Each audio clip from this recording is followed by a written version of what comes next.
अस्सलाम वालेकुम। मैं हूँ आपकी होस्ट समीना और आप देख रहे हैं वायरल पॉइंट। आज मैं आपके लिए एक और छोटी सी कहानी लेकर आई हूँ और मुझे पता है कि ये कहानी आपको बहुत अच्छी लगेगी, क्योंकि ये कहानी माँ के बारे में है और दिल को छूने वाली कहानी है। और उम्मीद करती हूँ कि आप इससे कुछ नया सीखेंगे। कहानी का उन्वान है सिल्ला। तो चलिए कहानी शुरू करते हैं।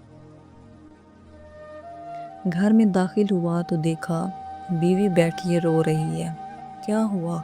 मैंने पूछा। आज उसने बीवी के कहने पे बुढ़िया को फिर मारा है, और इतना मारा वो फिर हिचकियों से रोने लगी।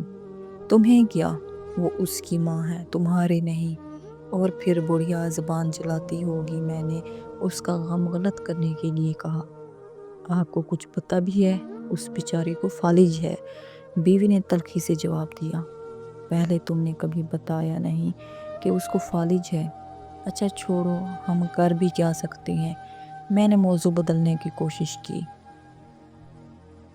मेरा दिल करता है कि बुढ़िया को अपने घर ले आऊं कुछ दिनों के लिए। क्या क्या कहा? पागल हो गई हो? पराई मुसीबत अपने गले डालोगी? मुझे उसकी सोच पे गुस्सा आ गया। सिर्फ हफ्ते भर के लिए? नहीं नहीं, ये नामुमकिन है। और फिर वो क्यों देने लगा अपनी माँ हमको? मैंने कहा। उसकी बीवी कई मर्तबा कह चुकी है कि बुढ़िया मरती भी नहीं। बीवी ने कहा। बस अब आप मान जाएं और उसको अपने घर ले आएं।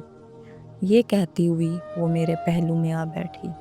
अच्छा जी, अब उस बुढ़िया को घर लाने की जिम्मेदारी भी मुझ पर डाल रही हो, और ये तो सोचो कि तुम उसको संभाल भी लोगी। मैंने कहा। अपने बच्चे तो हैं नहीं, मैं घर में सिवाय टीवी देखने के और क्या करती हूँ। चलो वो आ जाएगी तो मेरा दिल भी लगा रहेगा, उसने उदासी से कहा। हमारी शादी को 10 साल हो गए थे, मगर औलाद से महरूमी थी। मैंने सोचा चलो बात करके देखने में हर्ज नहीं है। कौन सा वो अपनी माँ हमें देने पे राजी हो जाएगा।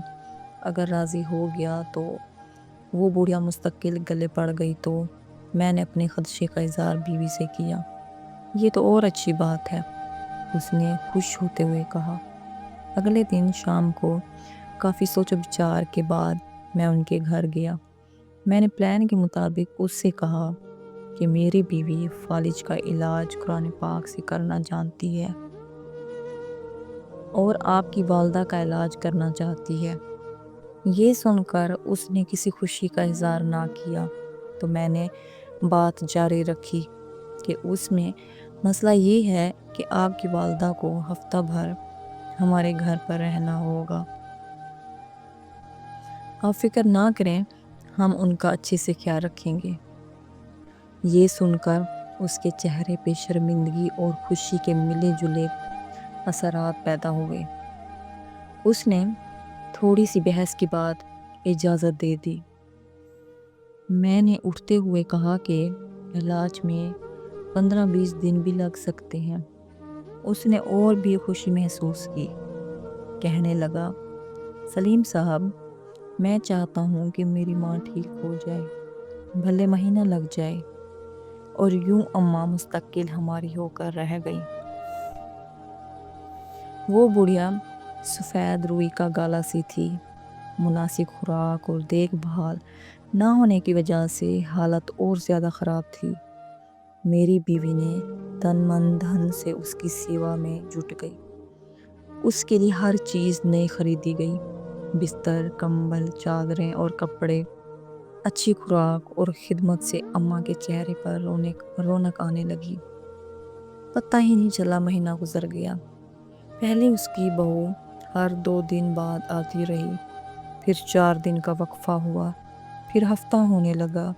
अम्मा को वापस ले जाने की बात ना उसने की ना हमने। दूसरे महीने में वो एक ही दफ़ा आई। घर की मसरूफियत का रोना रोती रही। तीसरे महीने के बाद उसने आना बंद कर दिया। मैंने बीवी से कह दिया कि अब अम्मा तुम्हारी जिम्मेदारी बन गई है, अब तुम संभालो। बीवी ने खुशी का इजहार किया।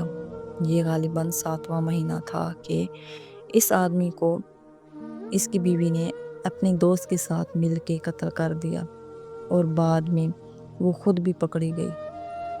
ادھر جیسے جیسے اماں کی توانائی بحال ہو رہی تھی اور چہرے پہ رونق مسکان آنے لگی تھی، ویسے ویسے میرا کاروبار ترقی کرنے لگا۔ ایسے لگتا تھا جیسے مجھ پر دھن برسنے لگا ہو۔ سال بھر میں میری 3 دکانیں ہو چکی تھیں۔ تیسرے سال ہم تینوں، میں، بیوی اور اماں نے حج کی سعادت حاصل کی۔ گلستان جوہر میں 500 گز کا بنگلہ خرید کر وہاں شفٹ ہو گئی۔ اماں ہمارے ساتھ 7 سال رہیں۔ ہر پل ان کا ہمیں دعائیں دیتے ہوئے گزرتا اور ہم میاں بیوی خوشی سے پھولے نہ سماتے۔ عجیب کرامت یہ ہوئی کہ اماں کی برکت اور دعاؤں سے اللہ رب العزت نے مجھے اولاد سے نوازا۔ آج وہ ہمارے درمیان نہیں، مگر ان کی کمی شدت سے محسوس ہوتی ہے۔ پچھلے دنوں میری بیوی بہت خوش تھی۔ وجہ پوچھی تو کہنے لگی، میں نے ایک خواب دیکھا ہے۔ کیسا خواب؟ میں نے دیکھا کہ محشر کا دن ہے اور سب حیران و پریشان کھڑے ہیں۔ ان میں بھی کھڑی ہوں کہ اتنے میں اماں آئیں اور میرا ہاتھ پکڑ کر کہنے لگیں، منیرہ ادھر آ، میرے ساتھ تجھے پل صراط پار کرا دوں۔ میں ان کے ساتھ چلی۔ ہم ایک باغ سے گزرے۔ تھوڑی دیر میں باغ ختم ہوا تو ایک بڑا میدان آ گیا۔ تو اماں کہنے لگیں، بس ہو گیا پل صراط پار۔ میں حیران ہوئی تو وہ بھی زور سے ہنسنے لگی۔ پھر میری آنکھ کھل گئی۔ مبارک ہو بھائی، بہت اچھا خواب ہے، مگر تمہیں میرا خیال نہ آیا۔ چلو خیر، ہمیں بھی کوئی نہ کوئی مل ہی جائے گا جو پل صراط پار کرا دے گا۔ آمین۔ بیوی نے جیسے دل کی گہرائیوں سے کہا، اور پھر اس کو میں نے یہ نہیں بتایا کہ ایسا ہی خواب میں بھی دیکھ چکا ہوں۔ بس فرق یہ تھا کہ اماں نے میرا ہاتھ پکڑتے وقت کہا تھا، چلو تمہیں منیرہ کے پاس لے چلوں، وہ پل صراط کے پار تمہارا انتظار کر رہی ہے۔ یہ تھی آج کی کہانی۔ امید کرتی ہوں کہ آپ کو بہت پسند آئی ہوگی، اور یہ بھی امید کرتی ہوں کہ آپ نے اس سے ایک اچھا سبق سیکھا ہوگا۔ دعا کرتی ہوں کہ اللہ پاک ہمیں اپنے والدین کی عزت کرنے کی توفیق دے۔ آمین۔ اس طرح کی اور بہت سارے ویڈیو بناؤں گی آپ کے لیے۔ اگر آپ کو اچھی لگی ہے ویڈیو، پسند آئی ہے ویڈیو، تو ضرور بتائیں کومنٹ میں، اور لائک اور سبسکرائب ضرور کریں۔ ملتے ہیں اگلی ویڈیو میں، تب تک اللہ حافظ۔